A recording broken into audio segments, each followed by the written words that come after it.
Hello friend, তো Santu recipe with ব্লগসে তোমাদের সকলকে স্বাগত জানিয়ে আজকে একটা নতুন রেসিপি তোমাদের সাথে শেয়ার করছি।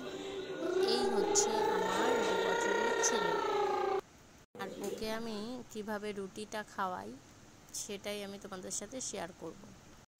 তো সকাল সকাল রুটিটা বানিয়ে নিয়েছি আর হটপটে রেখে দিয়েছিলাম, আর এখন তার মধ্যে গরম জল দিয়ে ভালো করে রুটিটাকে ধুয়ে নেব।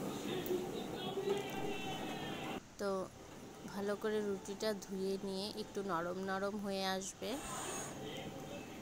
প্রচণ্ড গরম ছিল যদিও রুটিটা, তো আমি ভালো করে ধুয়ে জলটা ফেলে দিলাম, তার মধ্যে আবারও আরও একটু জল দিলাম কারণ রুটিটা একটু যেন নরম হয়। তো তার মধ্যে আমি দিয়ে দিচ্ছি সামান্য পরিমাণ চিনি, যে যেরকম চিনি খেতে ভালোবাসে, বা কেউ মিছরি দেয়। তো যাই হোক, ঘরে মিছরি ছিল না বলে আমি চিনিটাই দিয়েছি। তো এখন চিনিটা দিয়ে ভালো করে আমি চটকে নিব হাত দিয়ে। তো ভালো করে চটকে নিচ্ছি, আর যেন তার মধ্যে কোনো দানা দানা না থাকে। এই দেখো, তো এখন আমি এর মধ্যে দিয়ে দিচ্ছি একটু দুধ।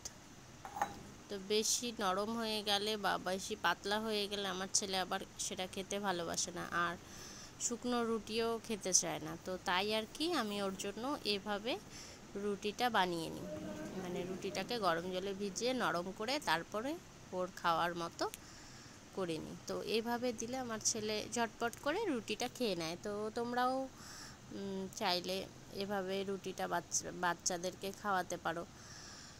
তো যাই হোক, আজকে দেখো আমি আমার ছেলের খাবার তোমাদের সাথে শেয়ার করলাম।